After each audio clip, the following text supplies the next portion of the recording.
가산 이호석 문학비라고 써 있죠. 이게 그러니까 그 선생님하고 가장 친했던 친구분 아시죠? 예, 이준호 선생님. 선생님이 평생 버셨습니다. 그 선생님은 서울에서 주로 생활을 하셨고 이호석 선생님은 평양에서 이제 교수 생활을 하셨죠. 근데 교수 생활하다가 이제 병이 나시게 되죠. 몹쓸병, 결핵성 뇌막염이었습니다. 나중에 그 제자 이재현의 전보를 받고 평양을 갑니다. 그 평양 도립병원에 가는데 말도 할 수 없는 선생님이 아주 혼수 상태였어요. 그런데 아버지 이슈 위원장이 야야 정신 좀 차려라, 진호가 왔다 이러니까 기적적으로 눈을 뜨면서 어떻게 왔어 했는데 이미 눈에 초점은 없었습니다. 학생 시절의 모습과 결혼했을 때의 모습 어떻게 보이세요? 예, 피골이 상접한 모습이세요. 자기 가족, 또 달린 가족을 부양해야 되는 그런 어려움 속에 겹치게 되자 이와 같이 불과 몇 년 사이에 이와 같은 모습으로 바뀌게 됩니다. 1930년대에는 일제강점기 시대 그 치하에 있었죠. 1920년대 후반서부터 있어온 세계 경제 공황의 여파는 우리나라까지 오기 시작했죠. 그래서 효석은 서울대 영문과라는 유망한 그 공부를 했음에도 불구하고 일자리가 없었어요. 그래서 찾아간 것이 일본인 은사였는데 여기서 일본인 은사로부터 조선 총독부에 도서를 법률하는 그 직을 맡게 됩니다. 근데 그것을 알게 된 친구들이 배신자로 낙인을 찍습니다. 효석은 바로 부인의 그 권유에 따라서 함경북도 주도인 경성으로 내려갑니다. 소설가 김동리 선생께서는 이호석을 가리켜서 소설을 배반한 작가, 그 말은 아마 너무 이 소설을 시적으로 썼기 때문에 그렇지 않았을까 싶습니다. 이호석 선생님은 1920년도에 그 경성 고고를 들어가면서부터 습작 활동을 시작하시는데 동반자 작가라는 모임에 합류를 하시면서 사회주의적인 경향을 쓰시는 그 시대가 초기입니다. 1928년도 그 조강에 발표하신 도시와 유령으로 그 문단의 주목을 받으면서 근데 여기서 얘기하는 그 유령은 그 정말 우리가 무서워하는 실체가 없는 그런 존재가 아니라 그 우리나라 근대 초기에 그 자유주의와 경제가 도입이 되면서 정말 돈이 있는 사람들은 돈을 가지고 더욱 부자가 되지만 없던 사람들은 정말 할 수 없이 더욱 헤어나올 수 없는 그 빈민층으로 빠져드는 그런 상황을 상징적으로 쓰셔서 도시에 그 서울이라는 곳은 경제가 발전하면 발전할 것으로 유령으로 넘쳐날 것이다. 선생님이 90년 전에 이 작품을 통해서 지금의 우리 현실을 개탄하고 계시는 듯한 그런 느낌을 주는 작품이 도시와 유령입니다.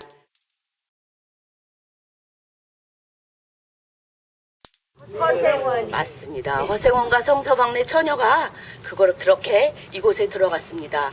이호석의 메밀꽃 필 무렵에 그리고 성서방네 처녀와 그리고 허생원이 두 분의 만남을 이루게 해줬던 것이 그 중매의 역할을 했던 것은 바로 무엇일까요? 달빛과 메밀꽃밭, 그것이 바로 두 사람을 만나게 해줬습니다. 바로 돌밭에 벗어놓아도 좋을 것을 그 하얀 메밀꽃과 또 하얀 달빛에 그것이 조금 부끄러워서 바로 이곳으로 들어간 것이었습니다.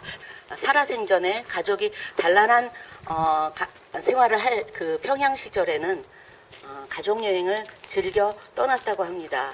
평양에서 한복 경성으로 가는 기찻길에 그 멀리에 하얀 눈을 뿌려놓은 듯한 그런 아버지 이호석에게 물어봤대요. 저게 무엇냐고. 그랬더니 저게 모밀꽃이다. 저는 그 대목을 읽으면서 이호석이 그곳에서 그 메밀꽃밭을 보면서 바로 이곳에 메밀꽃밭을 그리고 모밀꽃밭을 그려보지 않았을까 이런 생각을 해봤습니다. 그리고 지금 여기 와 계신 이곳은 이호석 선생님이 태어나신 생가인데 원래 생가는 여기서 한 800m 떨어진 곳에 터가 있어요. 근데 그 집이 많이 훼손이 돼서 이제 복원하는 과정에서 이쪽으로 이제 옮기게 돼서 네 여러분들 여기가 평양의 푸른 집 이호석 선생님이 평양의 숭실전문학교 영문과 교수로 계실 때 살았던 집입니다. 푸른 집은 왜 푸른 집이라고 부르냐면 보면은 지금은 빨간 벽돌로 되어 있는데 여기가 이제 언덕 위에 이렇게 집이 있는데 여름이 되면은 이 담장이가 완전히 다 덮어요. 그래서 밑에서 내려다보면은 푸르게 보여서 푸른 집이라고 우리 부르면서 이분은 여기서 살 때가 가장 행복한 시절이었어요. 서재에서 하나씩 이제 고향을 풀어내기 시작합니다. 그래서 그때 나온 소설들이 아까 말씀드린 대로 메밀꽃 필미럽, 개살고, 화분, 영서의 추억. 근데 안타깝게도 이 부인이 28살에 복막염으로 돌아가세요. 그 다음 해에 또 결국 A가 또 죽어요. 그러면서 이효서 선생님이 그때부터는 자기를 바치고 있던 그 행복의 탑이 이제 스르르 무너지기 시작하는 거예요. 괴로운 여행을 다녀요. 그때 소설을 그 내용을 보면은 상당히 괴롭고 슬프고 외롭고 그러면서 그때 자기 건강을 돌보지를 못하고 결핵성 내막염으로 돌아가시게 됩니다. 그래서 아버지가 그분 시신을 모시고 와서 이제 여기 이제 묻히게 되는 거죠.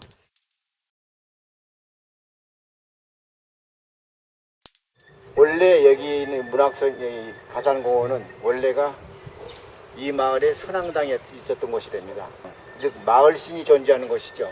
거기에 이제는 마을신 대신에 이호석 선생님이 자리를 잡게 됐으니까 이 마을에 본격적으로 이 마을에 새로운 신이 되신 겁니다. 80년 전에 발표됐던 메밀꽃 필무렵이라는 소설이 아직까지도 한국 단편문학의 백미자리를 차지하고 있지 않나. 그 연유에는 그만한 노력이 있었다는 것을 얘기해드리고 싶습니다.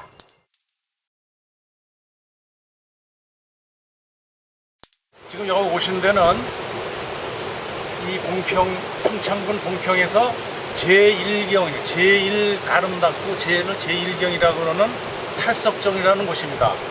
이렇게 8팔자, 두울석자, 정자정자거든요. 이렇게 개천이 내려오다가 한 곳에 널찍한 데서 우뚝 솟은 바위들이 있고 그 바위 위에 노송이 있고 바위 사이사이에 각종 그 풀들, 꽃들이 피고 말이죠. 왜 팔석정이냐? 이 조선 중기 들어와서 중종 시대에 관료 중에서 시인 묵객이 많습니다. 특히 양사원이라는 분이 좀 두각이 뛰어났어요. 오셔가지고 관동팔경해가지고 동해안 한쪽에는 산이요 벌판이요 한쪽에는 바다고 해서 경치가 엄청나게 좋지 않습니까?